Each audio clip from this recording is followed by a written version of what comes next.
नमस्कार मित्रों, मेरा नाम है आदित्य। आप देख रहे हैं एडवोकेट आदित्य यूट्यूब चैनल। कई बार हम ऐसा देखते हैं कि जो पत्नी होती है पति को परेशान करने के लिए दो दो मुकदमे बेवजह में लगाती है। पहला मुकदमा वो डीवी एक्ट के तहत लगाती है, दूसरा 498 एआईपीसी के तहत लगा देती है। तो अगर आपके साथ भी कुछ ऐसा हुआ है, आपकी भी पत्नी ने आपके ऊपर बेवजह में दो दो मुकदमे ऐसे कर दिए हैं, तो ऐसे में आज का जो जजमेंट है वो आपके लिए है, क्योंकि इस मामले में कोर्ट ने ये कह दिया है कि जब डीवी एक्ट का मुकदमा चला था और उसमें पति और पति के घर वालों को राहत मिल गई, तो ऐसे में अब 498 ए करने का कोई मतलब नहीं है। और जो 498 आईपीसी का केस होता है, कोर्ट उसे क्वेश कर देता है और कह देता है कि 498 आईपीसी और डीवी एक्ट के ऐसे मुकदमे दो दो मुकदमे एक साथ नहीं चलाए जा सकते हैं। ये परेशान करने का है सिर्फ, और कानूनी प्रक्रिया का दुरुपयोग है और प्रतिशोध देने का कारण है। तो ऐसे में अगर आप भी दो दो मुकदमे लड़ रहे हैं तो ये जजमेंट आपके लिए है। बारीकी से चीजों को समझिएगा। तो चलिए वीडियो को शुरू करते हैं। वीडियो में आगे बढ़ने से पहले मैं आपसे कुछ महत्वपूर्ण बिंदुओं पे चर्चा कर देना चाहता हूं।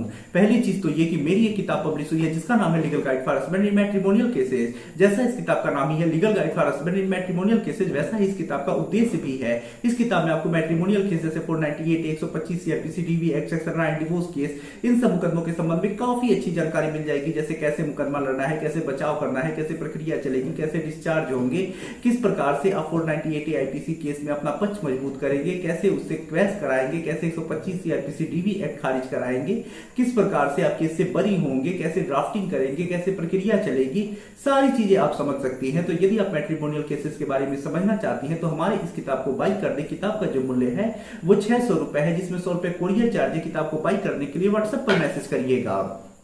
अगली जो महत्वपूर्ण बात है वो ये है कि देखिए, हाईकोर्ट और सुप्रीम कोर्ट के जो मैट्रिमोनियल केसेस से संबंधित जजमेंट्स आते हैं काफी ज्यादा इंपॉर्टेंट होते हैं। अगर इन जजमेंट्स का यूज आप अपने केस में करती हैं तो आपको बहुत सारे फायदे मिलते हैं। जैसे किसी एक जजमेंट में जो फॉल्स 498 केस है वो क्वेश हो गया हो, पति डिस्चार्ज हो गया हो, 125 सीआरपीसी डीवी एक्ट खारिज हो गया हो, सेक्शन 9 जीत गया हो, डिवोर्स मिल गया हो, या कोई भी फायदा मिला हो और सेम फैक्ट आपके भी केस में है, तो आप चाहे तो उस जजमेंट को रूलिंग के तौर पर लगा के कोर्ट में कह सकती हैं कि इस केस में ये फैक्ट था, तो हाई कोर्ट या सुप्रीम कोर्ट ने ये फैसला सुनाया, मेरे भी केस में यही फैक्ट है, तो मुझे भी ये रिलीफ मिलना चाहिए। और वो रिलीफ आपको निचली अदालत से ही मिल सकती है।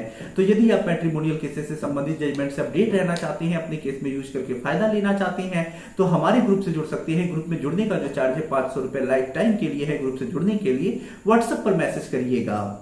अब आइए अपने महत्वपूर्ण जजमेंट के ऊपर हम आते हैं। तो देखिए, आज का जो हमारा जजमेंट है वो आंध्र प्रदेश हाईकोर्ट के द्वारा आया हुआ जजमेंट है। तो हाईकोर्ट का जजमेंट है, लैंडमार्क जजमेंट है, रूलिंग के तरफ से आप यूज करके फायदा ले सकते हैं। तो देखिए, ये जो जजमेंट आया है वो Pateti Prabhakar versus state of Andhra Pradesh के केस में आया है। जजमेंट का लिंक आपको डिस्क्रिप्शन में मिल जाएगा।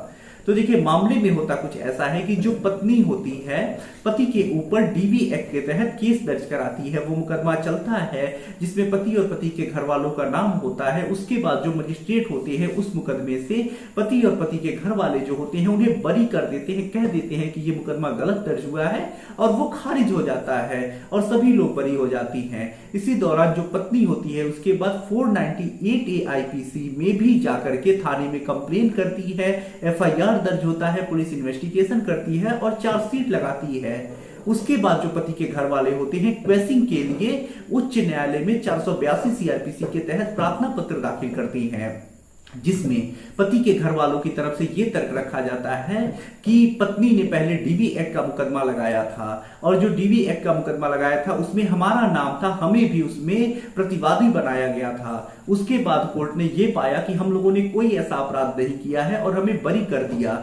इसके बाद पत्नी ने फिर ये 498 लगाया है, इसमें भी हमें अभियुक्त बनाया है, जिसमें किसी प्रकार का कोई साक्ष्य नहीं है। पत्नी ने जो आरोप लगाए हैं बेतुके और झूठे आरोप लगाए हैं, सिर्फ और सिर्फ परेशान करने के उद्देश्य से लगाए हैं। ऐसे में मामले को क्वेश किया जाए। उसके बाद पत्नी पक्ष की तरफ से जो 482 सीआरपीसी है उसे खारिज करने की मांग की जाती है। कोर्ट दोनों पक्षों की सुनता है।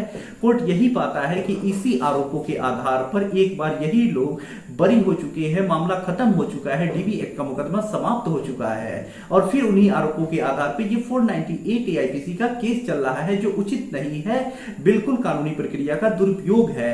तो ऐसे में कोर्ट क्या करता है कि जो 498 आईपीसी का केस है उसे क्वेश करने का आदेश कर देता है।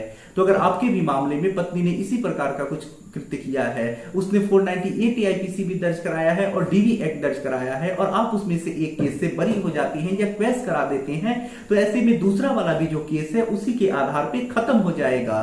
और खत्म कराने के लिए इस जजमेंट को रूलिंग के तौर पे लगाइएगा, आपको सफलता जरूर मिल जाएगी। आशा कर रहा हूं ये जजमेंट और जानकारी आपको काफी ज्यादा पसंद आई होगी। अगर आप किसी कानूनी समस्या से परेशान हैं, ऐसे में मुझसे फोन पे बात करके अपनी कानूनी समस्या का समाधान प्राप्त करना चाहती हैं, तो मेरा व्हाट्सएप नंबर स्क्रीन पे दिखाई दे रहा होगा, मैसेज करके अपॉइंटमेंट बुक करा के आप मुझसे कॉल पे बात कर सकती हैं। वीडियो पसंद आया हो तो वीडियो को लाइक करें, अपने दोस्तों के साथ शेयर करें, और यदि आप चैनल पे नए हैं तो चैनल को सब्सक्राइब करके बेल आइकन को दबाएं। मिलते हैं नए वीडियो के साथ अगले दिन, तब तक के लिए जय हिंद, जय भारत।